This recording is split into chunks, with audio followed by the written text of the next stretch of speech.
Welcome to the Pokemon Nuzlocke that takes place across 5 main series Pokemon Switch games. Today is day 2. If you have not seen day 1, I recommend that you watch the video that's in the link in the description, then come back to this one. And before we get in, I would like for anyone watching this video to subscribe as it's free and it helps out a ton. Let's get started. We start off the day extremely productive. Pika learns how to light up dark places, and heading back to Peter City, we can get an old amber, meaning we can revive our 2 fossils. We manage to get an encounter in the form of Spearow, which we catch and name Spear. To the south of that route, we manage to find a Krabby that we name Crab. We are then jumped by multiple Team Rocket grunts because apparently they have beef with me because I thwarted some of their petty schemes in the past. Yeah, very mature. In the end, we managed to take down the 1 while Lorelei takes down 3. I don't know why they jumped me. I'm the person that literally beats their organization for fun. Why would they do that? But anyways, Lorelei manages to scare them off by revealing she's an Elite 4 member, and she wishes luck on our journey. Yeah, right. Using Pika, we lit up the Rock Tunnel, which is normally a very excruciatingly difficult part of Fire Red and Leaf Green, and we catch a Cubone that we name Bone. Heading over to Lavender Town, we see another Cubone running up into the Pokemon Tower, the graveyard for Pokemon. And here we find Trace. He wants to fight in a graveyard. It's a Nuzlocke. We're already in the grave.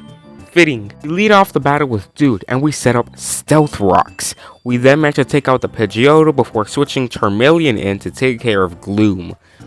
It took a few turns for that, and after, we switched Dude in to take care of his newly evolved Jolteon. Heading up the upper floors of the Pokemon Tower, we look for the Cubone that ran up here earlier, only to be met with a ghost. In a world full of different Pokemon, I'm surprised Trace is surprised that ghost types exist. He runs away like the goddamn idiot that he is. The wild Cubone returns to then scare the ghost away from us. He looks at us and then trudges away. He looks very depressed, and I actually feel bad for this guy. When I was leaving Lavender Town, I managed to catch Jesse, James, and Meowth in the act, kidnapping this poor Cubone, baiting him to see his mother in Celadon City. Spoiler alert, she's not there. I feel bad for this Cubone, like I really do. And I caught an Abra, which I forgot to record, my fault. And Pikachu learns Floaty Fall, another really broken move in the game. And something interesting happened.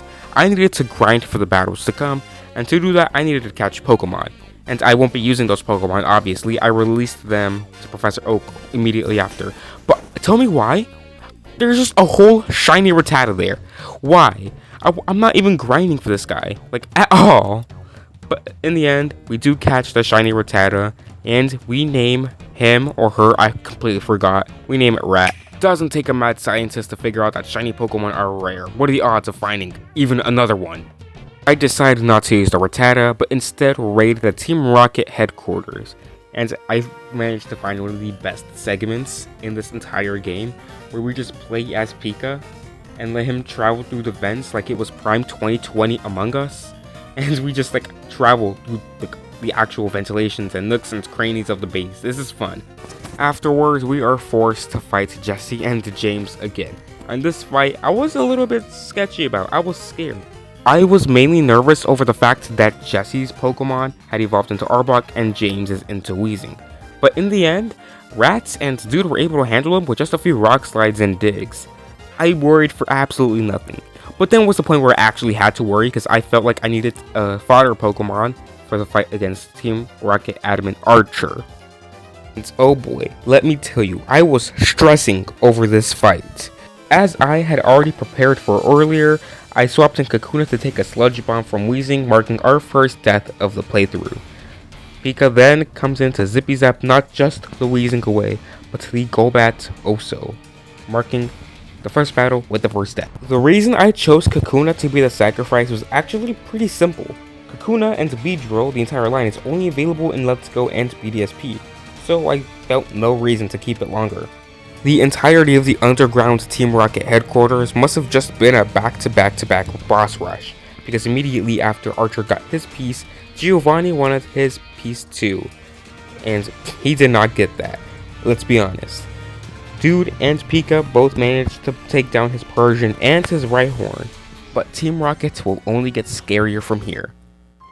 We managed to get to the secret technique for Skydash, meaning we can easily travel back to Lavender Town. Upon returning, I find out that the Cubone had returned back to the tower, and who's in the entrance but Trace. Our encounter for the tower was this Ghastly, which I catch and name Ghast. We then watch, or not watch yet, but prepare for one of the most touching scenes in the entire franchise. Just take a look. I would never cry to a Frank Ocean song, let's be honest. I am a Pika.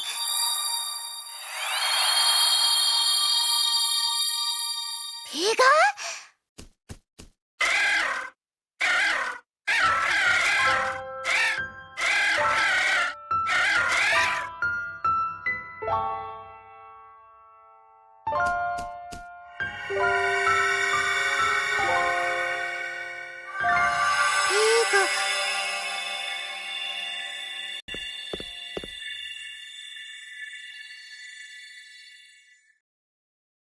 After being absolutely heartbroken, I managed to get to the top of a tower where Jesse and James are trying to coerce this old man into doing their bidding, so I fight them.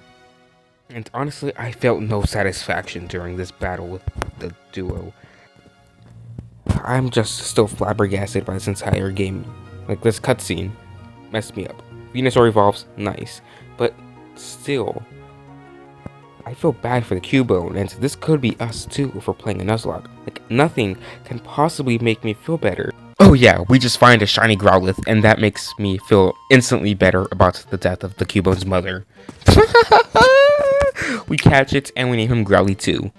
In the Celadon gym, I showed this girl in the front my Raticate, and she thinks it's cute. You know what? I think Alolan Raticate is pretty cute too. He's an amazing dude. Like every other gym leader in Pokemon Let's Go Pikachu, Erica was a pushover, only taking Charmeleon and Pikachu to take down her grass types, and we get the 4th gym badge.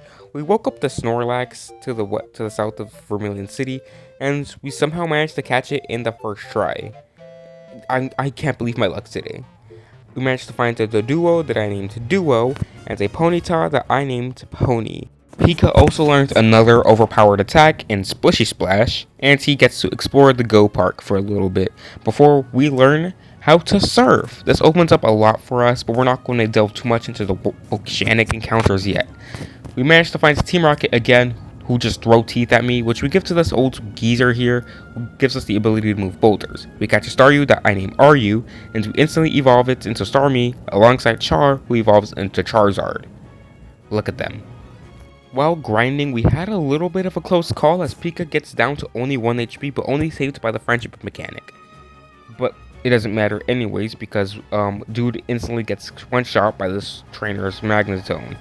That could have been avoided. I did not know it had a flash cannon, and Graveler is really useful. He has utility in almost every single Pokemon game on the Switch except for Pokemon Sword and Shield. But then again, there are better ground types, there are better rock types, but I still feel bummed. This guy could have had potential across multiple games if I just realized what I was doing. But yeah, RIP to dude, first meaningful death. Pidge also manages to evolve into a Pidgeot, and after this we just never use Pidge again for the rest of day 2. I don't know if I'll use him in day 3 or not, because I'll mainly be using Charizard as my flying type. We also catch this Tauros that I named Tar, a Horsey that I named C, and an Electabuzz that I named Buzz. I also caught a Scyther and a Tentacruel, but I forgot to record that, just believe me. Day 2 ended with 4 badges and 2 deaths. It could be worse. Subscribe for more.